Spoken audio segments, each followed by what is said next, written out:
पेड़ पौधे, उनके बारे में जानते हैं। उसी के अंतर्गत एक सेल पहला चैप्टर होता है, सेल कोशिका, जो सबसे लंबा चैप्टर है।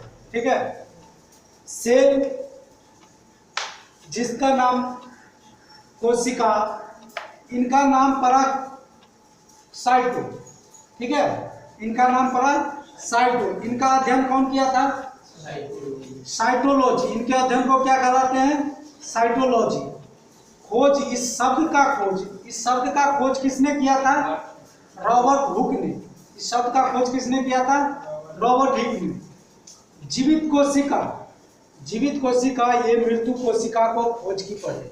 ठीक है, रॉबर्ट हुक ने मृत कोशिका को खोज की थी, और जीवित कोशिका को खोज किसने की थी? लीवनहॉफ ने। ये पहले मृत कोशिका को एक प्रकार से डिफाइन या डिफिनिट किया गया, जो जीवित किया गया। पुनः जीवित कोशिका की खोज किसने की? लीवनहॉफ ने। इनका सिद्धांत किसने दिया? स्लाइडेन-शॉन ने। सबसे छोटी कोशिका माइकोप्लाज्मा की होती है। सबसे छोटी कोशिका माइकोप्लाज्मा की होती है, और सबसे बड़ी कोशिका किसकी होती है? शुतुरमुर्ग की, अंडे की। इसके बाद आते हैं प्लाज्मा, जो अभी हम बताए थे, ये आपको न्यूक्लियस के अंदर में होता है। ठीक है, अंदर में, सेल के अंदर में होता है। मानव में सबसे छोटा सेल, यानी सबसे छोटा कोशिका किसकी होती है? स्पर्म की। सबसे छोटी होती है स्पर्म में, सबसे छोटी सेल होती है। ठीक है, मानव में सबसे बड़ा सेल अंडाशु में होता है, जो ओमेन में पाया जाता है। हाँ, अंडाणु, ये ओमेन में पाया जाता है, औरत में। ठीक है, मानव में सबसे बड़ा सेल किसमें है?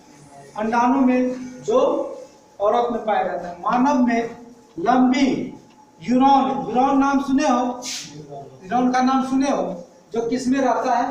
ब्रेन में। लंबी सब मानव में लंबी कथी कोई मानव में लंबी कोशिका, अरे कोशिका, ये हम बताए सेल। ये जो हम सेल लिखे हैं, सेल को ही ना कोशिका है।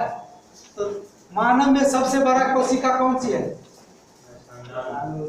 अंडाणु, जो ओमेन में पाया जाता है।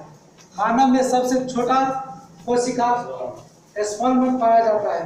ठीक है, मानव में सबसे लंबी कोशिका किसकी होती है?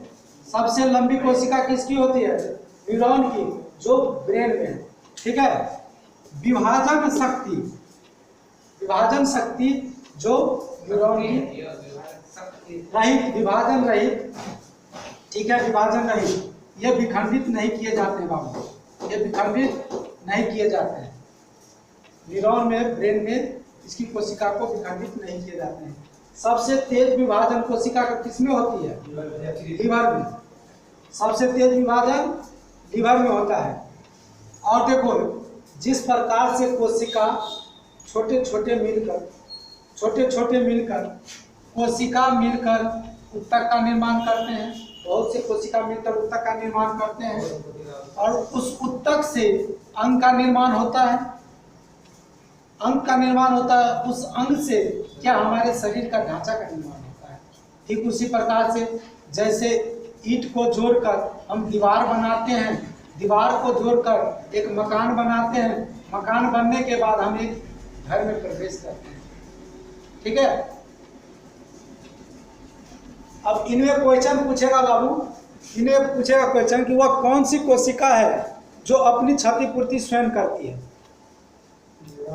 वह कौन सी कोशिका है जो अपनी क्षतिपूर्ति स्वयं करती है? यानी कि विभाजन रहित न्यूरॉन है, तो विभाजन रहित न्यूरॉन है, वह कौन सी कोशिका होंगे? न्यूरॉन में जो होंगे वह अपनी क्षतिपूर्ति स्वयं करेंगे। अब इसी में आ जाता है, देखो, माइटोकॉन्ड्रिया।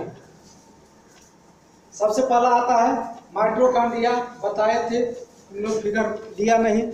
माइटोकॉन्ड्रिया का खोज किसने किया था?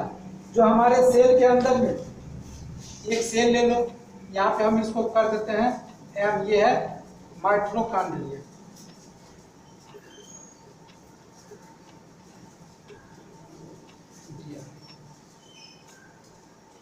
माइटोकॉन्ड्रिया। इसके बाद माइक्रोट्यूब, सेंट्रोसोम, माइटोकॉन्ड्रिया ये सूत्र का निकाय है। ये जो है सभी को अपने अपने तरफ से, और ये न्यूक्लियस जो होता है बीच में बाबू, न्यूक्लियस जो होता है, ये केंद्रक इसको हम बोलते हैं, न्यूक्लियस को बोलते हैं केंद्रक। ये जो है सभी को प्रेरित करता है, ठीक है, सभी को काम। इस समय इंट्रोडक्शन आपने दी ना पढ़िए।